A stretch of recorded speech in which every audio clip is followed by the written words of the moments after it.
जय हिंद दोस्तों, स्वागत है आपका अर्पित मैथ पेनिया में। आज हम लोग बात करेंगे कि लास्ट 15 दिनों में हम लोग कैसे क्या स्ट्रेटेजी रख के जिससे जो अपना स्कोर जो है उसको मैक्सिमाइज कर सकें, कि ऐसी क्या चीज़ें जो पढ़ें कि क्या छोड़ें कि जिससे मतलब कि जो सिलेक्शन से हमें सिलेक्शन की तरफ और पास ले जाए, जिससे हमारा सिलेक्शन हो सके। तो उसके लिए अगर मेरी टारगेट सीरीज फॉलो कर रहे होते तो आज ये नौबत ना आती कि आपको ये 15 दिन की स्ट्रेटेजी देखनी पड़ रही होती। फिर भी अगर आप देख रहे हैं, अगर आप यहाँ पे हैं और देखना चाहते हैं कि आप 15 दिन में कैसे अपना स्कोर बढ़ा सकते हैं, तो उसके लिए मैं कुछ स्टेप बता रहा हूँ, तो आप उनको फॉलो कर लीजिए। ठीक है। अब मेनली जैसे हम लोगों के सबसे पहले बात करते हैं हम लोग, देखिए जब भी बात करते हैं, जैसे हम लोग बात करते हैं रीजनिंग की, कि रीजनिंग में क्या रखें हम लोग। देखिए रीजनिंग में जो मेनली जो जहाँ पे क्वेश्चन जहाँ गलत होते हैं, चाहे मेरे हों चाहे आपके हों, आपको मालूम होगा आपके कथन निष्कर्ष, मतलब कथन निष्कर्ष, पूर्वानुमान, धारणाएं, क्या धारणा रही है, क्या तर्क रहा है, जो इस टाइप के क्वेश्चन रहते हैं इनमें रहती है। तो इसके लिए सिंपल सोल्यूशन है, किसी भी टीचर का एक वीडियो डालिए, आधा 1.5 घंटा 2 घंटे का वीडियो रहेगा, कंप्लीट करिए, खत्म, बस। इसके अलावा एक बार टॉपिक क्लियर, दोबारा कभी कोई दिक्कत नहीं होगी। इसके अलावा क्या रहता है, एक पैसेज रहता है। ठीक, अगर आप मॉक दे रहे होंगे या पीवाईक्यू दे रहे होंगे तो एक पैसेज रहता है, उसमें पैसेज में उसने चीज़ें बता दी, उसके आधार पर उसने 1 या 2 क्वेश्चन पूछे। तो जो चीज़ें पैसेज में सीधा सीधा दी गई हैं, केवल वही चीज़ें सत्य है, उसके अलावा हर एक चीज़ क्या है, असत्य है। तो इस टाइप के क्वेश्चन रहते हैं, तो इस टाइप के क्वेश्चन प्रैक्टिस कर लीजिए। इसके अलावा जो रीजनिंग में जो मेन क्वेश्चन जहाँ से गड़बड़ होते हैं, एक ब्लड रिलेशन हो गया,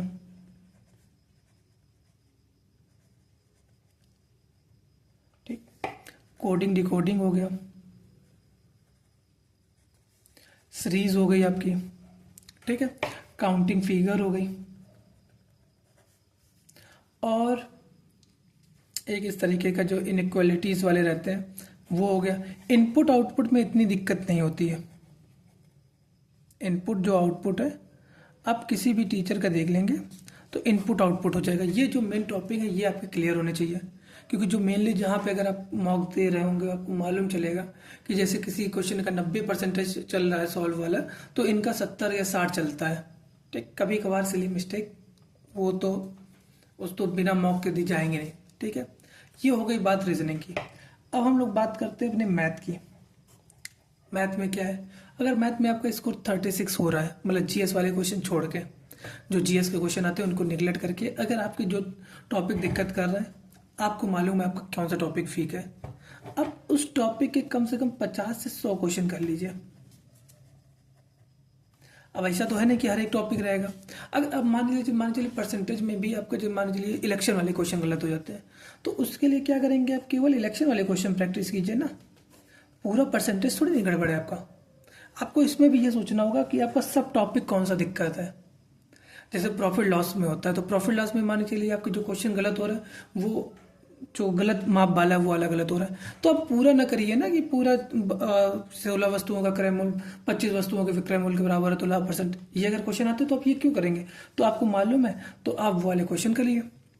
ठीक है, जैसे आपको ये गलत माप वाले हो गए, इस टाइप के क्वेश्चन देखिए ना कि सब टॉपिक, उसमें सब टॉपिक कौन सा दिक्कत कर रहा है। उन क्वेश्चनों की या तो आपके पास किरण की बुक हो जाए, अच्छी बात है, नहीं भी बुक है तो टेलीग्राम पे या यूट्यूब वगैरह पे चलते हैं, सीधा क्वेश्चन सब टॉपिक का नाम डाला, उससे क्वेश्चन अगर फिर भी नहीं बन पा रहा है तो चैट जीपीटी पे जाए, जो क्वेश्चन आपका गलत हुआ है कह दो, उससे रिलेटेड 10 क्वेश्चन और बना दे, तो वहां से 10 क्वेश्चन आपके हो गए। आप करने बैठो, तो जब करने बैठोगे तभी चीज़ें होंगी, फिर आप सेक्शनल दो। अगर आपका मौका, ये मान चलिए अगर जो सही बात आ रहा है कि जिससे सिलेक्शन के चांसेस ज़्यादा रहेंगे, अगर आपके रीजनिंग में अच्छे खासे क्वेश्चन बन रहे हैं तो आप रीजनिंग ना पढ़ो, मैथ में अच्छे खासे क्वेश्चन पढ़ रहे हैं, मैथ ना पढ़ो, आप केवल एक मॉक दे दीजिए। मॉक 2 घंटे का होता है, तो उसमें आपकी रीजनिंग भी कवर हो गई। अगर आपका स्कोर अच्छा आ रहा है, मतलब मान के चलिए 32 से 33 क्वेश्चन अगर आपके बन रहे हैं रीजनिंग में, तो आप ना दीजिए, केवल जो टॉपिक गड़बड़ कर रहा है वो टॉपिक पढ़िए, रीजनिंग का ये कर दिया, रीजनिंग मॉक में पढ़ ली और मैथ पढ़ ली, 2 घंटे का हो गया, चीज़ें कर ली, जो चीज़ें दिक्कत आ रही वो कर लिया। तो ये मान लीजिए मैथ रीजनिंग मॉक आपका 3 घंटे में हो गया। अब इसका जो मेन काम रहेगा हिंदी के। अब जैसे हिंदी में जो आपके क्वेश्चन गलत होते होंगे या जहाँ पे आपकी मतलब मैक्सिमम चीज़ें गड़बड़ होती होंगी, वो अभी ये सबसे बेकार वाले टॉपिक उठा रहे हैं। जैसे जहाँ पे कभी कभार हुआ, पर्यायवाची हो गया, या फिर अनेकार्थी शब्द हो गया, या तत्सम तद्भव हो गए। बता रहे हैं, समझिएगा। तत्सम तद्भव कभी कभार अच्छे लेवल के क्वेश्चन बात कर रहे हैं, ये नहीं कि नॉर्मल वाला बोल रहा हूँ।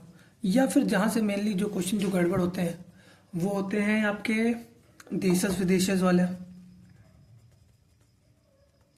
तो ये क्या बहुत ज़्यादा टाइप, बहुत जैसे ये पर्यायवाची हो गया, ये अपने आप में बड़ा टॉपिक है। तो ये धीरे धीरे आएगा। अगर आप स्ट्रेटजी मेरी डेली क्लासेस फॉलो कर रहे होंगे तो हम लोग केवल 5-5 लेके चलते हैं, इसलिए कि एक शब्द उठाया उसके 5 पूरे कर लिए, कि उसके बाद उसका काम खत्म।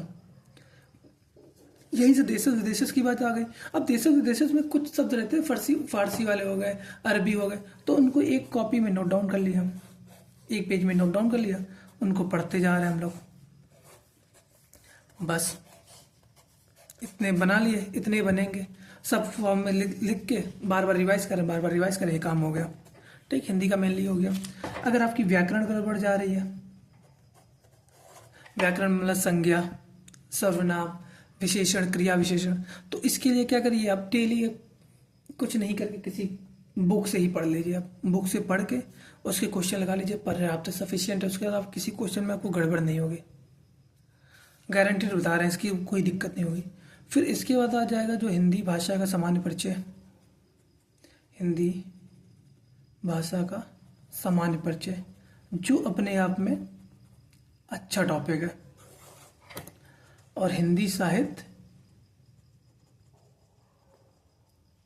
एवं पुरस्कार, केवल ये 2 टॉपिक हैं जहाँ पे मेनली लड़कों के या मेरे या जिन्होंने हिंदी बहुत कम पढ़ रखी है उनके क्वेश्चन यहाँ से जरूर मतलब मान के चलिए 90% लोगों के, अगर जिसने मतलब जो एसएससी और ये सब तुम्हारे रेलवे एग्जाम के साथ साथ जो स्टेट एग्जाम की तैयारी करता है, उनके इन दोनों चैप्टर में तो नंबर कम होते ही होते हैं।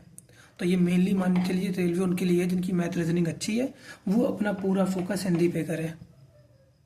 जितनी ज़्यादा आप हिंदी पढ़ेंगे, अगर हिंदी आप इस समय 3 से 4 घंटे पढ़ रहे होंगे, मान के चलिए 3 घंटे आपका ये हो गया, 3 घंटे आपका 3 से 4 घंटे आपके हो गए ये हिंदी 3-4 घंटे आप लगातार अगर 5 दिन पढ़ लेंगे तो आपके कोई टॉपिक ऐसा नहीं रह जाएगा जिसमें आपके नंबर ना बने। आप यहाँ पे 36 क्वेश्चन प्लस आराम से कर लेंगे हिंदी में, क्योंकि यहाँ पर तो आपके जीएस भी पूछ देगा, एक्ट भी डाल देगा। यहाँ पे कौन सा एक्ट डालेगा वो, समझ रहे हैं। तो ये करिए आप, इसमें पूरा हिंदी साहित्य वगैरह पुरस्कार करिए और हिंदी भाषा का सामान्य परिचय करिए। आप मेरे साथ जुड़िए, मैं हिंदी में आपकी गारंटी ले रहा हूँ। हिंदी में मेरे जो नोट्स हैं वो बन चुके हैं, पर मेरी राइटिंग इतनी वाहियात है कि मैं वो नोट्स आपके सामने सीधे पेश नहीं कर सकता। अगर पेश करूँगा तो जो मेरे 85 सब्सक्राइबर है ये घट के 15 हो जाएंगे भाई, इतनी गंदी राइटिंग है मेरी। तो उसके लिए क्या करेंगे, मैंने बोल रखा है अपनी बहन से, तो वो नोट्स बनाएगी।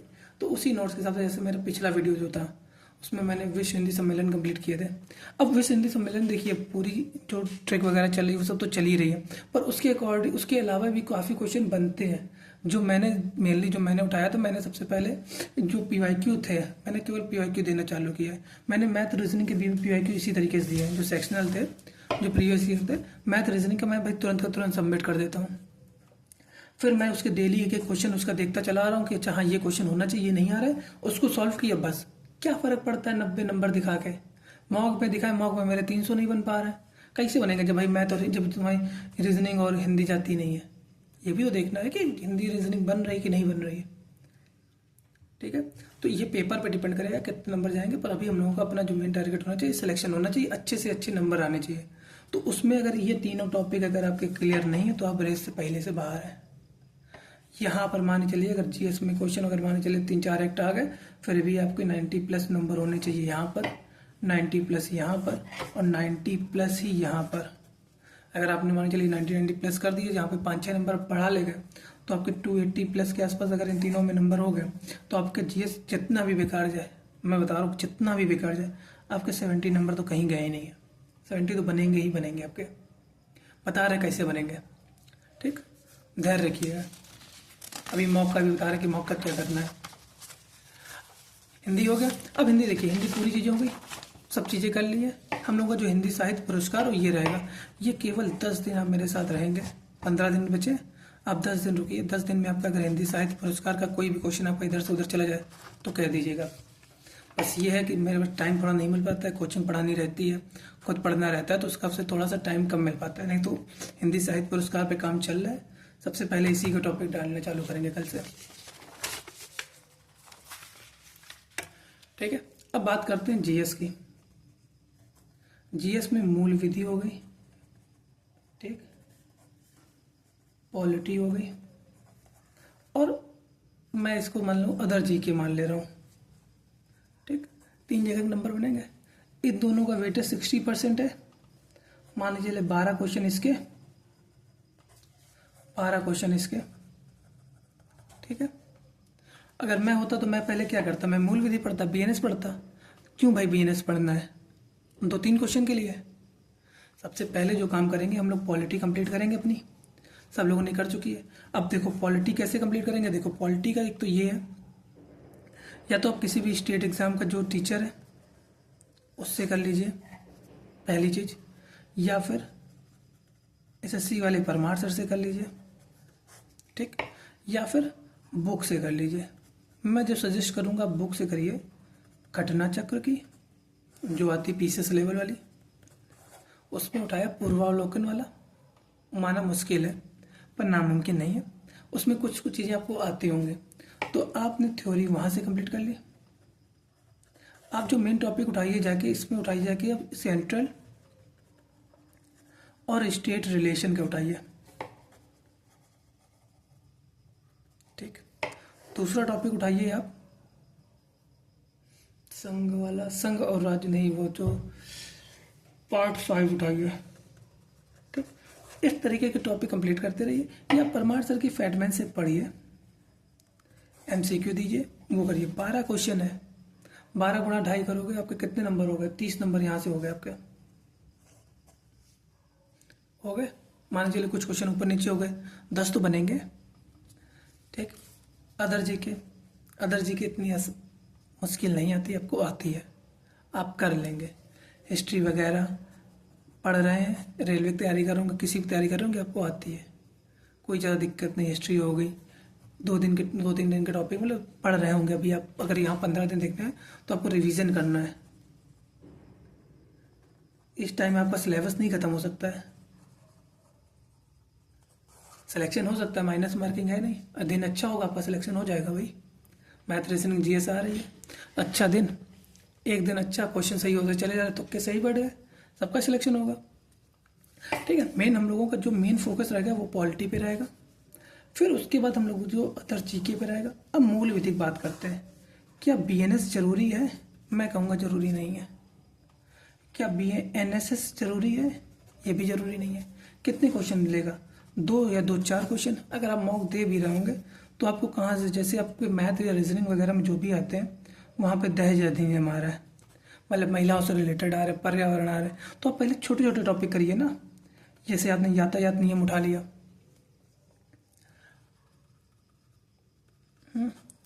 आपने आयकर अधिनियम उठा लिया, पहले आप ये छोटे छोटे टॉपिक करिए। एक दिन में दो एक्ट आपने कंप्लीट कर लिए, सीधा एक्ट के उनके कब वो लागू हुआ, कब कई चीज़ें हुई, उनके सब चीज़ें पढ़ के ख़त्म कर दिया। और रही बात बीएनएस या बीएनएसएस की, तो इनके लिए आप किसी भी एक टीचर का वीडियो देख लीजिए बस। इसको कहीं से बुक से करने की जरूरत नहीं है। और इसी के पीछे नहीं भागने पड़ना कि इसकी कैसी इतनी धाराएं कैसे याद होंगी, कैसे नहीं याद होंगी, कुछ नहीं करना है। बीएनएस, बीएनएसएस और भारतीय साक्ष्य अधिनियम बीएसए, इन तीनों चीज़ों में से सबसे पहले जो चेंजेस हुए हैं आपको वो कंप्लीट करने हैं। चेंजेस कौन कौन से चेंजेस हुए, क्या हुआ है, ठीक है, कौन से दंड के प्रावधान बढ़ाए गए। जो पिछली बार वाले जो क्वेश्चन आ रहे थे, रिपीटेड क्वेश्चन थे, उन्हीं क्वेश्चन की नई धाराएं देख लीजिए बस। जितनी भी धाराएं हैं बीएनएस वगैरह सबको इसी तरीके से करिए। मेन फोकस आप इन दोनों टॉपिक को छोड़ के बाकी टॉपिक पे करिए। जैसे घटना चक्र का है, 1 मिनट रुकिएगा।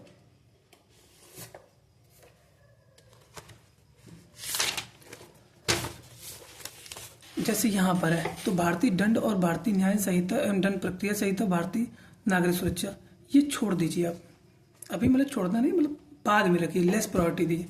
सबसे पहले आप महिलाओं, बच्चों, अनुसूचित जाति सदस्यों आदि संरक्षण देने वाले विधिक प्रावधान करिए। पर्यावरण, जल संरक्षण, जल प्रदूषण निवारण, नियंत्रण, वन्य जीव संरक्षण, इसको कंप्लीट करिए। मानवाधिकार संरक्षण, जनहित याचिका, महत्वपूर्ण न्याय निर्णय, इसको कंप्लीट कर लीजिए। फिर सूचना का अधिकार अधिनियम, आईटी अधिनियम, साइबर अपराध, ये कंप्लीट करिए। आयकर अधिनियम, भ्रष्टाचार निवारण अधिनियम कंप्लीट करिए। राष्ट्र यातायात नियम, राष्ट्रीय सुरक्षा अधिनियम, ये कंप्लीट करिए। भूमि सुधार, भूमि अधिग्रहण, भू राज्य संबंधी समान ज्ञान, ये कंप्लीट करिए। फिर उसके आदेश पे आइए। समझ रहे? अब रही बात करंट की,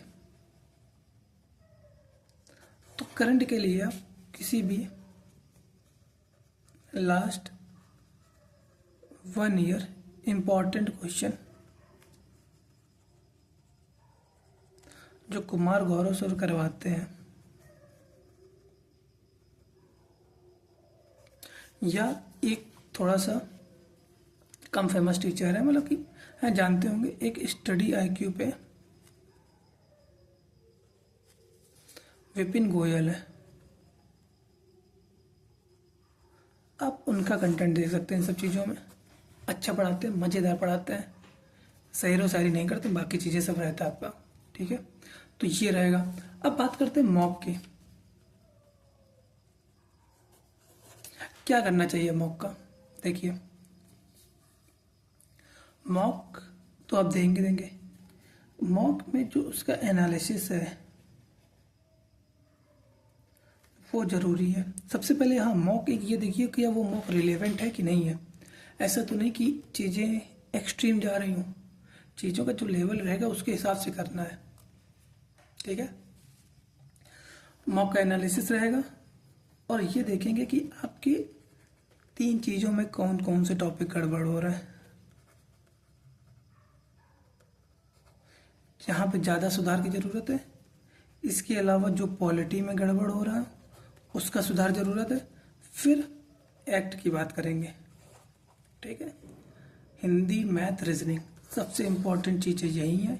फिर पॉलिटी है, फिर एक्ट देखेंगे, फिर अदर जी के टाइप का देखेंगे जो हम लोग कर रहे हैं। करंट के लिए हमने बताई जो कि करंट यहाँ से कर सकते हैं आप। ठीक है, किसी तरीके का कोई डाउट, सजेशन कुछ भी हो बता दीजिएगा। त्यौहार आते रहेंगे, सपना वर्दी का देखा है तो मेहनत करनी पड़ेगी। जो होली में जो रंग लगाना है भाभी को, वो अगली बार हो जाएगा। भाभी हो गई या साली हो गई, कुछ भी हो गया, उनको अगली बार रंग लगाया जाएगा। तो अभी क्या करेंगे, अभी हम लोग केवल पढ़ाई पे फोकस करेंगे। ठीक है, ये सब चीज़ें जो है वो चलती रहेंगी। 13 तारीख से पेपर है, प्रॉपर करिए, बैकअप प्लान रखिए। तैयारी अभी कर रहे हैं, कोई दिक्कत नहीं। लेट चालू किया, कोई दिक्कत नहीं है। एक नेक्स्ट वैकेंसी और लगी है, आपको 27 से पहले पहले एक वैकेंसी और मिलेगी एसआई की। लगभग 5 से 6 हज़ार तो मिलने ही मिलने हैं। सपना एसआई का है तो हो जाएगा। सपना सरकारी नौकरी का है तब भी होगा, लेखपाल में काम आएगी, जीएस आएगी सब। ठीक है, मैथ रीजनिंग अभी एनटीपीसी में काम आ जाएगी, कोई चीज़ खराब नहीं होने वाली है। पढ़ाई कर रहे हैं, जब सर पे कफन बांध के उतरे हैं इसमें तो क्या ही करेंगे भाई, करना तो पड़ेगा। नहीं होगा तो कुछ ना कुछ तो भगवान रचे होंगे, पर अभी के लिए क्या है, अभी के लिए केवल मेहनत करना है, मेहनत करते रहेंगे। ठीक है, कोई सजेशन हो बताइएगा, और कंटेंट अगर अच्छा लग रहा हो तो सब्सक्राइब जरूर कर लीजिए, शेयर भी करिए अपने दोस्तों के साथ। ठीक है, जय हिंद दोस्तों।